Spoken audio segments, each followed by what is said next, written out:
Oi, pessoal! Aqui é a professora Andréia Alcântara e hoje vamos tentar fazer uma super revisão sobre funções. Bora lá? Bom, função nada mais é que uma relação entre dois conjuntos. E como funciona essa relação?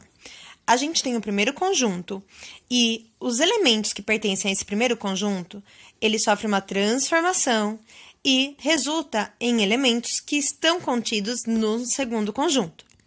Então, essa relação, que pode ocorrer de diferentes maneiras, é chamada de função. E temos diferentes tipos de funções, tá? E a gente vai ver um pouquinho de cada uma delas agora. Mas talvez não tenha ficado muito claro. Então, veja só. Os números que pertencem ao primeiro conjunto, eles são como uma matéria-prima que entram numa máquina.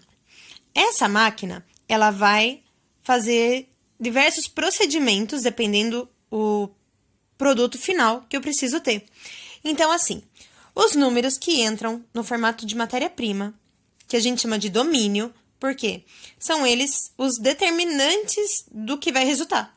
Dependendo dos números que entram e os procedimentos que vão ocorrer dentro da máquina, a gente vai saber o que vai sair. Então, os números entram nessa máquina, a gente coloca essa máquina para operar. E esses procedimentos, eles podem ocorrer no formato de, por exemplo, uma função de primeiro grau, de segundo grau, uma função exponencial, uma função logarítmica, uma função trigonométrica, tá? Então, dependendo do tipo de função, tá? Então, ela vai ter uma operação específica e vai sair o produto final. Esse número que vai ser como um número transformado, a gente chama de imagem. Então, entra o número do domínio, transforma-se e sai um número correspondente àquele número que entrou, que recebe o nome de imagem, tá? Cada máquina realiza procedimentos diferentes de acordo com o problema. Esse sistema operacional, ele pode ser representado através de um gráfico. Então, sempre que a gente vê um gráfico, ele nada mais é que a representação do sistema que ocorreu naquela máquina. Nós temos função de primeiro grau, que é representado com uma reta. A função de segundo grau, que é representada com uma curva chamada parábola. A função exponencial é representada com uma semicurva, assim como a função log, que também é representada com uma semicurva. E a função trigonométrica é representada com uma senoide, que parece uma minhoquinha. Tá, vamos tentar entender um pouquinho melhor. Você já viu aquelas máquinas de refrigerante, como que funciona? Sim, pessoal, isso aqui é uma tentativa de máquina de refrigerante. Ou qualquer outra coisa que você coloca lá o dinheirinho, a moedinha, e você escolhe o elemento e ele vai sair por algum lugar parecido com isso. Bom, quando você coloca o dinheiro, a máquina processa essa entrada e ela vai sair um produto para você, certo? Bom, você já viu que quanto maior for o diâmetro de um círculo, ou de uma pizza, se você assim preferir, maior vai ser o comprimento. Então, de acordo com o diâmetro de uma circunferência, a gente consegue estipular esse comprimento. Se a gente pensar numa pizza, uma pizza brotinho, uma pizza família, quanto maior o diâmetro, maior é a borda de catupiry.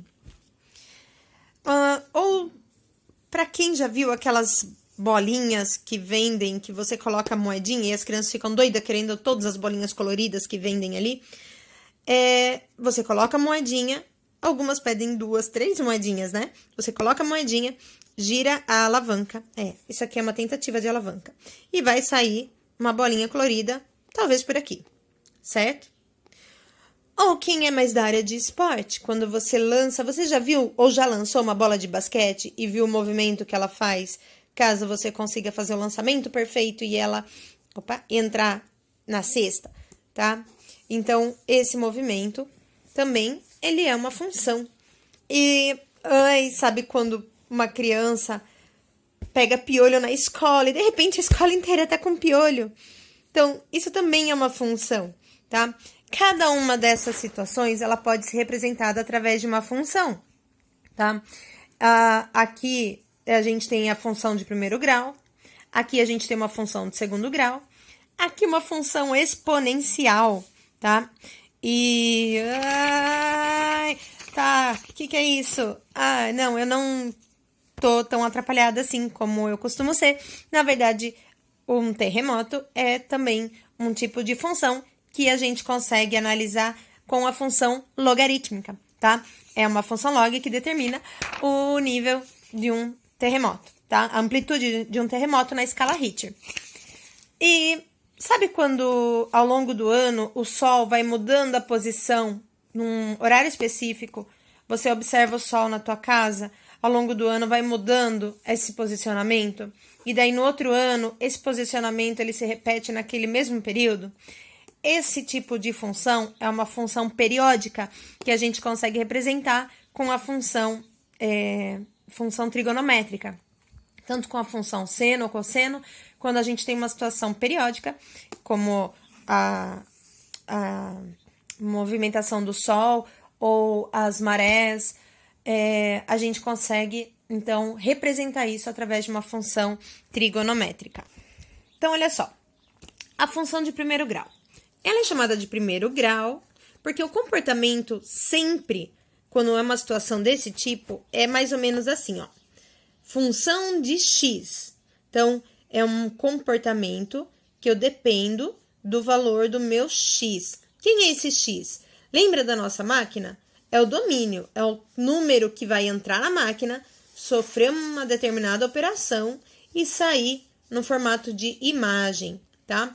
Então, ela sempre vai ser do tipo A vezes x mais b. Esse A e esse B são números. Por que ele aparece como A e B? Só para indicar que são diferentes números e que um deles está multiplicando o nosso x, que é a nossa entrada, e o outro está somando ou subtraindo, tá? Então, a função é de primeiro grau porque eu tenho um x aqui, somente um x, e ele está elevado a 1. Só que a gente não coloca esse elevado a 1 porque não é necessário. Isso daí fica subentendido. Então, olha só. Essa função de primeiro grau, ela é representada sempre no formato de reta. A gente tem duas situações. Quando o meu A é positivo, vai acontecer o quê? Ó? A reta ela fica nesse formato porque, conforme aumenta o valor de x, aumenta o valor de y correspondente. Então, o número que entra, tá? Conforme entra o valor na máquina, a operação vai resultar num número também que vai aumentando numa mesma proporção, tá? E o que é interessante é o seguinte, sabe aquele numerinho lá que a gente viu na função, esse b, que é um número que ele não está multiplicando o x, tá? Esse numerinho, que ele pode estar em qualquer lugar dessa reta y, tá? Ele vai ser onde corta o eixo y, tá?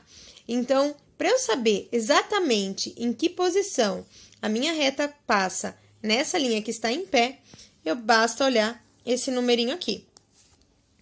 E o número que está cortando o eixo x, a gente representa como menos b sobre a. Eu já vou explicar por quê. Bom, quando a função é decrescente, isso é, o meu a é menor que zero. O meu a é aquele número lá, que multiplica meu x. Se esse numerinho aqui é negativo, ele vai ter uma reta desse jeito aqui, ó. Conforme aumenta o valor do meu x, ou seja, o número que entra, o valor que sai vai ser sempre menor do que o anterior, também numa mesma proporção. Então, olha só o que acontece. Quando o meu x é zero, ó, quando o x é zero, se eu tenho um número multiplicando zero, isso some, tá vendo? Então, a minha função vai ser exatamente o meu b. O meu y, que a gente usa como f de x, tá? Mas é o nosso y, é a nossa imagem. Esse b, então, vai ser onde corta aqui. Por quê? Porque o meu x é zero. Quando o meu x é zero, então esse é o pontinho que ele corta. E o que acontece quando o meu y é zero? Quando isso aqui é zero, olha só, ax mais b vai ficar igual a zero. Então, esse x vai ser menos b sobre a, e ele recebe o nome de zero da função. Por quê? Porque o zero da função é exatamente quando o meu y vale zero. E ele mostra o ponto onde ele corta o nosso eixo x, porque daí é o meu y que vale zero, ok? Agora, a função de segundo grau. Algumas relações, né, elas são representadas sempre com esse formato. Então, de acordo com o comportamento da operação que o número que entra na máquina ele sofre, ele vai sair um determinado resultado, e esse resultado, quando ele se torna padrão, é representado sempre do mesmo jeito. Neste caso, uma função do segundo grau, ela é assim porque a operação que ela sofre na maquininha vai ser um número, então ó, vai ficar a vezes x elevado a 2 mais b vezes x mais c. É por causa desse 2 aqui que a gente chama ela de segundo grau, tá? O nosso x, que é a entrada, ele continua sendo o domínio, e o valor que sai, que seria o nosso y ou f de x, é a nossa imagem. Então, olha o que acontece. Quando esse número que multiplica o x² é positivo, a nossa função é crescente. E se ele é negativo, a função é decrescente, tá? Sim, a intenção é que apareça um roxinho. Eu acho que isso ficou claro, né, galera? Bom, então, esse número que vai determinar o comportamento da minha função. E agora, só que é o seguinte, ó. Vamos ver isso aqui, tá? Isso aqui é uma tentativa de uma parábola móvel. Parábola é o nome que recebe essa curva que representa esse comportamento. Então, por exemplo, peraí, eu acho que esse negócio não vai dar certo, eu vou pegar outro, peraí. Ok, vamos tentar assim, ó. Imagine um jogador de futebol que ele vai chutar a bola. Então, ele tá aqui. Ele chuta a bola, puf. E aí, essa bola, ela vai... Calma. Ok. Andréia sendo Andréia. Então, ó, imagina que o cara tá aqui. Ele chuta essa bola. E vamos supor que não tenha interferência nenhuma. Que não esteja ventando. Que nenhum jogador intercepte essa bola. E que a velocidade dessa bola seja constante, ou seja um lançamento perfeito. Essa bola vai atingir uma determinada altura, que a gente chama de altura máxima, e se o tempo que demorar para ela subir for o tempo que demorar para ela descer, a gente tem uma representação de uma função de segundo grau. Então, olha só, a gente tem um ponto de partida, um ponto máximo, que é a altura máxima que essa bola atinge, e a gente tem um ponto em que ela volta a descer, tá? O que acontece? Toda essa característica da função de segundo grau, ela pode ser determinada através de algumas fórmulas que vêm para facilitar essa compreensão. Então, por exemplo, ó, o meu delta, tá? Que foi o carinha lá, o Bhaskara, sabe? Ele determinou, né, o delta, que é dado por b ao quadrado menos 4 vezes a vezes c. Lembrando que, quando a gente faz um cálculo, primeiro eu faço a potência, depois eu faço a multiplicação, e aí eu subtraio esse resultado menos esse resultado, tá? Lembrando que b é o numerinho que multiplica x. Veja, o x não vem junto, tá? Esse a, b e c são números. Então, dependendo da situação que eu tenho, cada um deles vai receber um número diferente, tá? E o x é o quê? É o número que vai entrar e participar dessa operação, tá? Então, olha só. O delta, ele pode ter 3 valores. Ele pode ser positivo, ele pode ser 0 ou ele pode ser negativo. Então, o que acontece, ó? O delta, ele vai contar pra gente se a minha parábola, ela vai ter 2 pontos que ela vai cruzar o eixo que tá deitado aqui, que é o eixo X, que é o eixo dos domínios, tá? Então, ele vai mostrar se corta em 2 pontos. Ele vai mostrar se ela encosta em um único ponto, tá? Opa, minha parábola subiu. Tá bom, que seja, pra cima ou pra baixo, tá? Ele vai mostrar se corta em um único ponto, ou se essa parábola, ela fica flutuando, seja pra cima ou seja pra baixo, tá? Então, se ela não encosta de jeito nenhum no eixo X, quem vai contar pra gente isso é o delta. Por quê? Olha só, usando a fórmula de Bhaskara, que é dada por menos b, mais ou menos raiz de delta sobre 2a, o que acontece? Eu vou ter, quando o meu delta é positivo, eu vou ter um valor que é menos b, mais a raiz de delta, dividido por 2a, e o outro valor é menos b, menos raiz de delta sobre 2A. Ou seja, vamos supor que minha função seja assim, ó. Um ponto é esse aqui, ó. Um ponto do x é esse e o outro é esse. Então, são 2 pontos que ele tá cortando, tá? A minha parábola pode ser ao contrário, ó. Ela pode ser assim, ela pode estar pra cá, tá? Então, esses 2 pontos aqui vai mostrar pra mim o quê? Que a minha parábola tem 2 pontos que ela tá cortando. Então, vai ter um x aqui e outro valor diferente aqui. Então, quem fala pra mim se existem 2 valores, vai ser o delta quando ele é maior que 0. Calculando por Bhaskara, um mais e um menos raiz de delta, que vai estipular, então, esses valores. Agora, quando o delta é 0, o que acontece, ó? Raiz de 0 é 0, não é? Então, ó, o meu x só vai encostar no pontinho menos b sobre 2a. Então, quando o delta é 0, ele vai encostar nesse único ponto. E esse único ponto, então, é porque o delta deu 0. Agora, se delta for negativo, a gente não tem dentro do conjunto dos reais raiz de número negativo. Então, isso significa que eu não calculo o meu x. O meu gráfico, ele pode estar em qualquer lugar aqui, ó. Ele pode cortar y, tá? Mas ele não encosta de jeito nenhum no eixo x, tá? Ó, o que acontece? Se o meu x for 0, ó, 0 ao quadrado é 0, aqui é 0. Se o meu x for 0, tá vendo que o f de x é c? Então, esse número que não tá multiplicando x é o cara que mostra onde que esse gráfico passa no eixo y, tá? Então, ó, se a minha parábola, se ela vai estar passando aqui em cima, se ela vai estar para baixo, se ela vai estar aqui, ó, ela pode estar passando por aqui, tá? Se for crescente, ó, ela pode estar aqui, ela pode estar aqui, tá? Ela pode estar por aqui.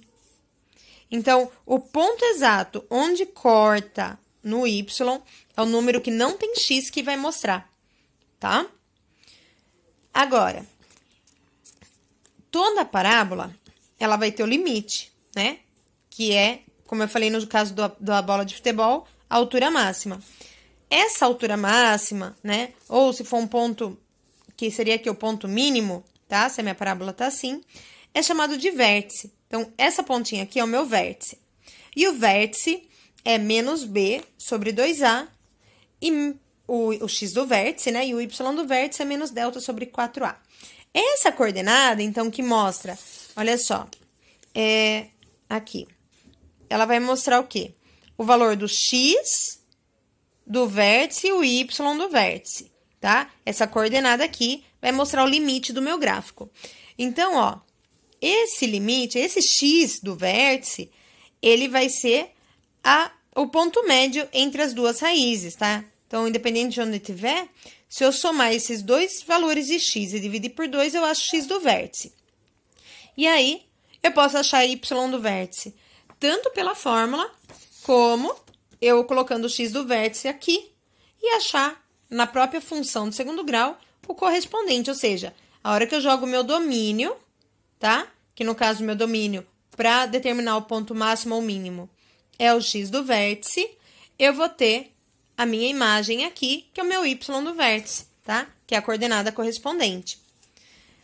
E uma última observação eu falei do A, ele vai determinar, né? Se a função é crescente ou decrescente. Eu falei do C, que é exatamente onde que ele corta o eixo y.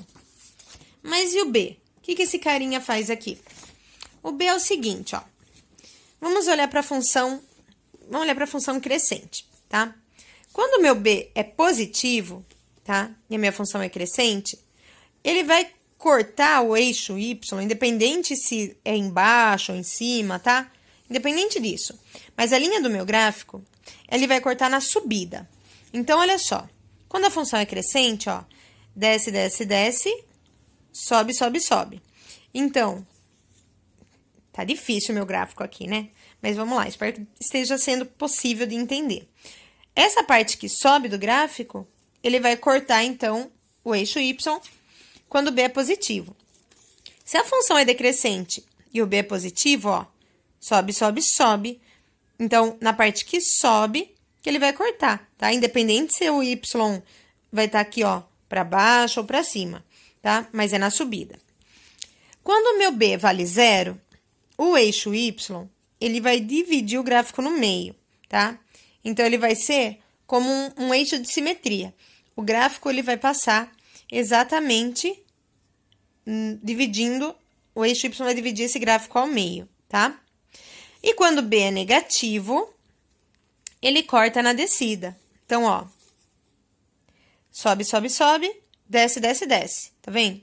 Então, quando B é negativo, o gráfico, onde o momento em que ele corta o eixo Y, tá? Independente se ele tá para baixo ou não, é na parte que desce da linha, tá? Então, ó, se B é positivo, para cá. Se B é negativo, para cá. Se B é 0, no meio. E o mesmo acontece aqui, ó. Tá vendo, ó? Desce, desce, desce. Então, quando B é negativo, o meu gráfico, quando a função é crescente, ó, ele vai estar assim. Quando B é positivo, ele vai estar para cá. E o B igual a 0 no meio. Ok? Espero que esteja dando para entender melhor a ideia de função. Bom, a função exponencial é representada como a elevado a x, só que esse a, ele não pode ser número negativo, não pode ser 0 e também não pode ser 1. Ele pode ser um número entre 0 e 1. Por exemplo, 0,5, 0,3, tá? 0,4, 0,25, o que for, tá? 1/3. A gente pode colocar qualquer número entre 0 e 1. E todo número maior que 1 também, tá? E aí, esse é o comportamento. Veja que o x é meu domínio. Ele pode ter qualquer valor, tá? Mas a minha imagem, ó, sempre vai ser para y maior que 0. A gente não tem a parte do y negativa, tá? Ó, função exponencial crescente, função decrescente. Lembra a menininha do piolho que eu tinha falado? Aqui, ó. Tcharam! Então, quando uma pessoa pega piolho, e daí vários começam a pegar piolho ao mesmo tempo, a gente tem um comportamento exponencial, porque é como que os piolhos vão se multiplicando e passando rapidamente para as crianças. O mesmo acontece quando, por exemplo, as crianças ficam resfriadas e daí, de repente, um resfriado na sala, todos vão ficando resfriados. E também é o que aconteceu com a pandemia do Covid, onde tipo, cada vez ia aumentando de forma exponencial os contágios. E a função logarítmica, lembra do terremoto? Bom, é dado por log de x na base b. Essa base também, ela tem que ser positiva e diferente de 1.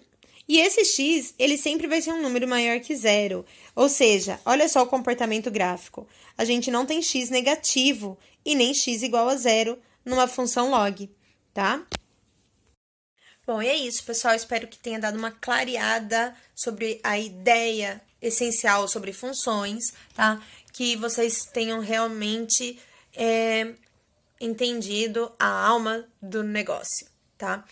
E a minha orientação é treinem bastante, façam exercícios de preferência contextualizados para vocês verem como que são situações, problemas diferentes em que a gente utiliza os mesmos recursos e a mesma estratégia de representação gráfica para explicar, né, esse comportamento. Então, por exemplo, quando uma pessoa aluga uma casa e aí o aluguel, todo ano, ele sobe numa mesma porcentagem.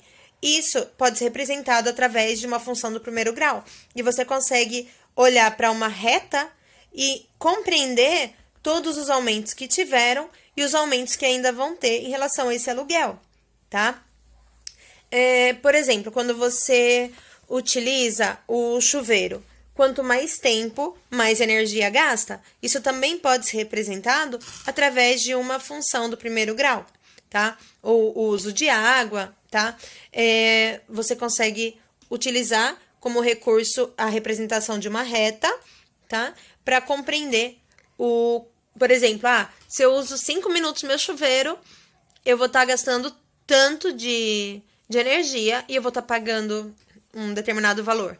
Se eu usar 10 minutos, né? Então, você vai ter, de acordo à operação, né?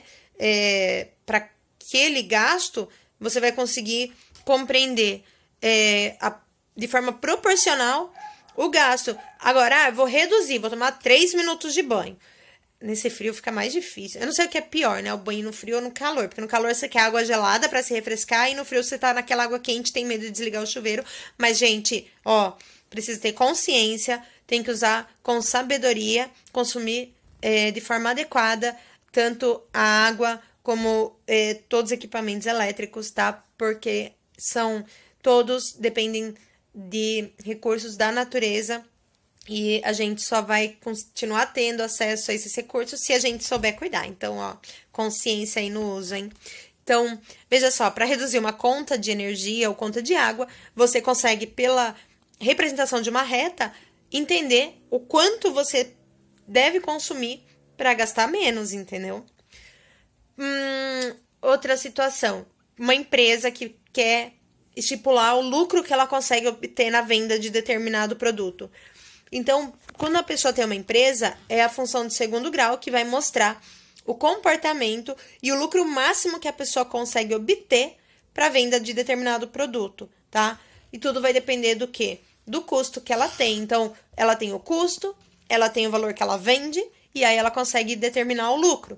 E essa função do lucro é uma função de segundo grau e é uma curva no formato de uma parábola que mostra esse comportamento. Então, a empresa sabe o quanto ela precisa vender para conseguir atingir o maior lucro possível.